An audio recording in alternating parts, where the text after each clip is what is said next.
नमस्कार दोस्तों, राम जन्मभूमि बाबरी मस्जिद केस में जब फैसला सुनाया गया था तो सुप्रीम कोर्ट ने मुस्लिम पक्ष को भी मस्जिद निर्माण के लिए जमीन देने का आदेश दिया था। प्रशासन ने अयोध्या के ही धन्नीपुर इलाके में सुन्नी सेंट्रल वक्फ बोर्ड को यह जमीन दी थी, लेकिन अब मस्जिद का निर्माण शुरू होने से पहले इस जमीन पर एक महिला ने दावा ठोक दिया। उनका कहना है कि यह जमीन इनके परिवार की है और इसलिए इस पर उन्हें कब्जा दिलाया जाए। दिल्ली की रहने वाली रानी पंजाबी ने न्यूज एजेंसी पीटीआई से इस बारे में बात की है। उन्होंने एजेंसी को बताया कि साल 2019 में सुप्रीम कोर्ट ने अयोध्या में जो 5 एकड़ जमीन मुस्लिम पक्ष को मस्जिद बनाने के लिए दी है वो उनके परिवार की 28.35 एकड़ जमीन का हिस्सा है। उन्होंने आगे बताया कि उनके पिता ज्ञानचंद पंजाबी ने देश के बंटवारे के बाद पाकिस्तान छोड़ दिया था और भारत आ गए थे। इसके बाद वो यूपी के फैजाबाद जिले में आ गए थे, जिसे अब अयोध्या के नाम से जानते हैं, जहां उन्हें 28.35 एकड़ जमीन अलॉट की गई थी। रानी पंजाबी के मुताबिक साल 1983 तक उनके पिता ने इस जमीन पर खेती की, लेकिन जब उनके पिता का स्वास्थ्य खराब हुआ तो परिवार उनके इलाज के लिए दिल्ली में रहने लगा।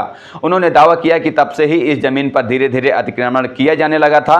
रानी पंजाबी का कहना है कि उन्हें मस्जिद के निर्माण से कोई आपत्ति नहीं है, लेकिन वह चाहती हैं कि प्रशासन उनके साथ न्याय करे। रानी का कहना है कि उनके पास जमीन के मालिकाना हक वाले दस्तावेज भी हैं और अब वो इन्हें लेकर सुप्रीम कोर्ट जल्द ही जाएंगी। मस्जिद निर्माण कमेटी का क्या कहना है, इस पर भी एक नज़र डाल लेते हैं। उधर मस्जिद को बनाने के लिए बने Indo Islamic cultural foundation trust के प्रमुख जुफर फारूकी ने रानी पंजाबी के दावों को गलत बताया है। उनका कहना है कि रानी के दावों को इलाहाबाद हाई कोर्ट ने 2021 में ही खारिज कर दिया था। फारूकी सुन्नी सेंट्रल वक्फ बोर्ड के अध्यक्ष भी हैं। उन्होंने जानकारी देते हुए यह भी बताया कि मस्जिद का निर्माण अक्टूबर 2024 से शुरू किया जाएगा। रानी पंजाबी के दावों पर मस्जिद निर्माण ट्रस्ट से जुड़े एक अन्य अधिकारी ने पीटीआई को कुछ जानकारी दी है। नाम न छापने की शर्त पर इस अधिकारी ने कहा कि वो रानी पंजाबी से कई बार मिल चुके हैं और उन्होंने बताया कि इस्लाम में विवादित भूमि पर मस्जिद बनाने की इजाज़त नहीं है, इसलिए वो अपने दावों को लेकर ठोस सबूत दिखाएं। इस अधिकारी के मुताबिक रानी उन्हें अपनी ज़मीन पर मालिकाना हक वाले